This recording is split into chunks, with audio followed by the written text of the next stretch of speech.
Olá, amigos, vamos então meditar o Salmo 6.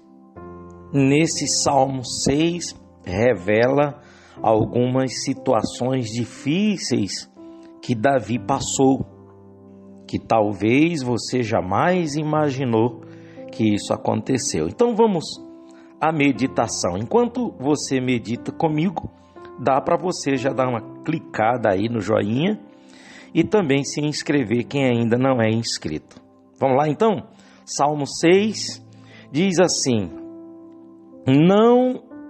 Senhor, não me repreendas na tua ira, nem me castigues no teu furor. Tem compaixão de mim, Senhor, porque eu me sinto debilitado. Sara-me, Senhor, porque os meus ossos estão abalados. Também a minha alma está profundamente perturbada. Mas tu, Senhor, até quando? Volta-te, Senhor, e livra a minha alma. Salva-me por tua graça, pois na morte não há recordação de ti. No sepulcro, quem te dará louvor? Estou cansado de tanto gemer. Todas as noites faço nadar o meu leito, de minhas lágrimas o alago. Meus olhos de mágoa se acham amortecidos. Envelhecem por causa de todos os meus adversários. Apartai-vos de mim, todos os que praticais iniquidade, porque o Senhor ouviu a voz do meu lamento. O Senhor ouviu a minha súplica. O Senhor acolhe a minha oração. Envergonhem-se e sejam sobremodo perturbados todos os meus inimigos. Retirem-se de súbito, cobertos de vexame. Então, vamos meditar nesse salmo e entender quando ele diz: não me repreendas na sua ira. Na verdade, este é um dos salmos, dos 7 salmos penitenciais. Os outros são o Salmo 32, Salmo 38, o Salmo 51, o Salmo 102, o Salmo 130 e o 143.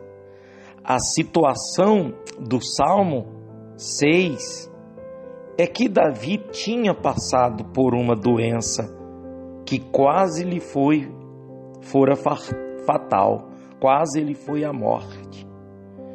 É que considerou como sinal de ira divina contra ele, um dos motivos de triunfo para seus inimigos.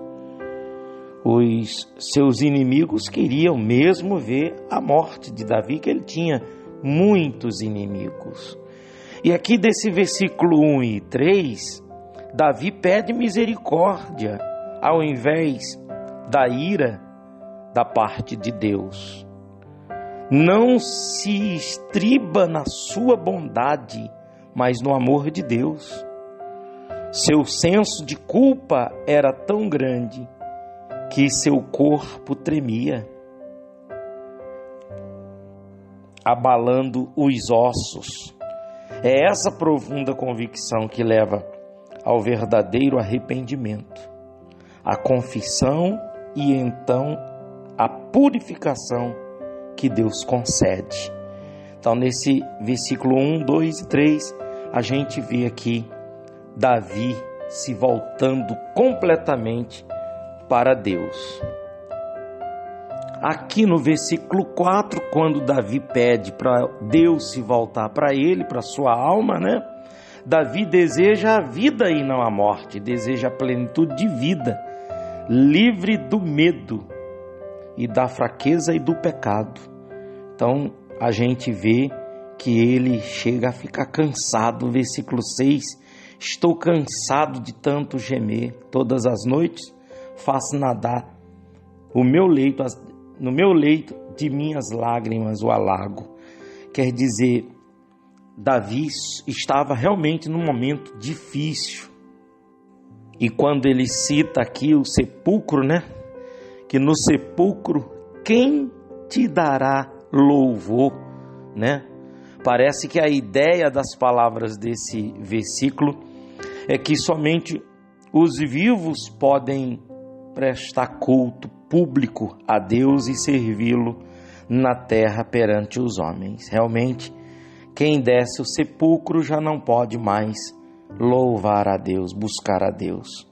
O versículo 6 e 7 ainda tem uma referência. Mais uma vez percebe-se o profundo senso de culpa e a convicção do seu pecado que Davi sentiu, além dos efeitos físicos do pecado.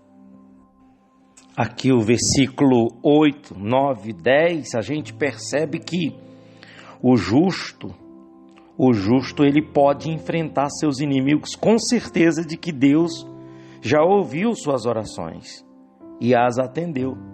Deus sempre atende uma oração de sincera confissão, como Davi fez, né?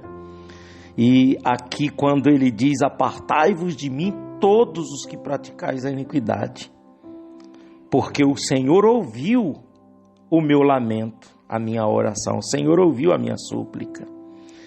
E termina no 10, versículo 10, envergonhem-se e sejam sobre modo perturbados todos os meus inimigos. Então, você quando é justo e você vive diante de Deus, então você não tem de que se preocupar com aqueles que não gostam de você. E a gente percebe de que uma coisa são os inimigos no tempo de Davi, há 1000 anos antes de Cristo. Outra coisa são os nossos inimigos nos dias de hoje. Os nossos inimigos nos dias de hoje são pessoas individuais, um ou outro que não gosta da gente. De repente você nunca nem fez nada com a pessoa, nunca deu um bom dia, mas ela não gostou de você, não vai com a sua cara. Existe muito isso. Já no tempo de Davi não era pessoas individuais, eram nações, eram povos, eram exércitos contra Israel, contra Davi, né? Mas uma coisa é certa, no que diz respeito aos nossos inimigos, nós, quando confiamos no Senhor, então Ele sempre estará nos protegendo, nos livrando. Então a gente vê aqui mais um salmo, que é esse Salmo 6, né, de que Davi confiou em Deus. Amigos, nós vamos ter lutas, dificuldades, nós vamos passar por momentos difíceis, sempre. O próprio Senhor Jesus, Ele disse, no mundo tereis aflições, mas eu venci. E Ele nos deu a condição, em o seu nome, da gente vencer também. E a gente vai vencer, nós vamos vencer, você vai vencer, em nome de Jesus. Tá bom? Então, encerramos por aqui essa meditação do Salmo 6. Se você não se inscreveu, se inscreva. Se você quiser indicar e enviar esse link para alguém, envie. Convide alguém para se inscrever no canal e fazer parte dessa corrente de meditação de Salmos. E assim nós estaremos sempre aqui nesse canal, trazendo uma oração, uma meditação, uma mensagem. É um canal onde trazemos coisas boas para o seu deleite espiritual. Deus abençoe e até a próxima meditação.